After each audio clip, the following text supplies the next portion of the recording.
मला कधी असा प्रश्न पडतो का, की मुंबईला ना एवढ्या मोठ्या मोठ्या टॉवर्स आहेत, मग डोंबिवलीमध्ये का नाही?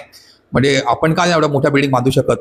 तर असं नाही की इकडचे डेव्हलपर्स ना एवढ्या मोठ्या बिल्डिंग बांधू शकत नाही. पण एक गोष्ट ती त्यांना रेस्ट्रिक्ट करते बांधण्यापासून, ती म्हणजे एफ-एस-आय. तर एफ-एस-आय म्हणजे काय? Floor space index.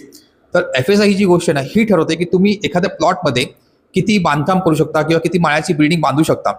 तर असं नाही, एफ-एस-आय बऱ्याच गोष्टींवर डिपेंड असतो, की तुमचा झोन कुठचा आहे, तुमचा रस्ता किती मीटरचा आहे, मग जी बिल्डिंग तुम्ही बांधणार ती रिडेव्हलपमेंट आहे का नवीन आहे. पण ठीक आहे, आपण डीपमध्ये नको जाऊया. तुम्ही बऱ्याच वेळा डेव्हलपरशी बोलताना स्पेशली रिडेव्हलपमेंटच्या प्रोजेक्टमध्ये तुम्ही ऐकलं असेल, की तुमचा एफ-एस-आय पूर्ण कन्झ्युम झालाय. असं बऱ्याचदा डेव्हलपर्स बोलतो. तर ह्याचा अर्थ काय, की गव्हर्नमेंट तुम्हाला एक रेस्ट्रिक्टेड एफ-एस-आय देते. तुमची सिटी टायर 1 मध्ये येते का टायर 2 मध्ये येते, त्याच्यावर डिपेंड असतं. तर ह्याच्यावरती तुम्ही बांधकाम करू शकत नाही. असं नसतं, की 1000 स्क्वेअर फीटचा प्लॉट आहे, आपण हवे तेवढी उंच बिल्डिंग तिकडे बांधू शकतो. गव्हर्नमेंटचं रेस्ट्रिक्शन असतं तुमच्या सिटीजच्या अनुसार. तर म्हणून हे रेस्ट्रिक्शन तुम्हाला दिसतं, की डोंबिवलीमध्ये तेवढ्या मोठ्या बिल्डिंग नसतात जे मुंबईमध्ये आहेत. एक तुम्हाला वरच्यावर सांगायला गेलं तर मुंबईमध्ये ऑलमोस्ट 4 पट एफ-एस-आय आहे जो डोंबिवलीमध्ये आहे. एक वरच्यावर, नॉट एक्झॅक्ट व्हॅल्यू.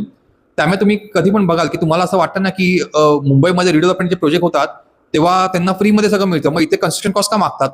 तर कन्स्ट्रक्शन कॉस्ट का मागतात? त्या ह्या रिझनसाठी, की डोंबिवलीमध्ये बिल्डर हवे तेवढ्या फ्लोअर्सची बिल्डिंग बांधू शकत नाही. त्यांना रेस्ट्रिक्शन एफ-एस-आयचं.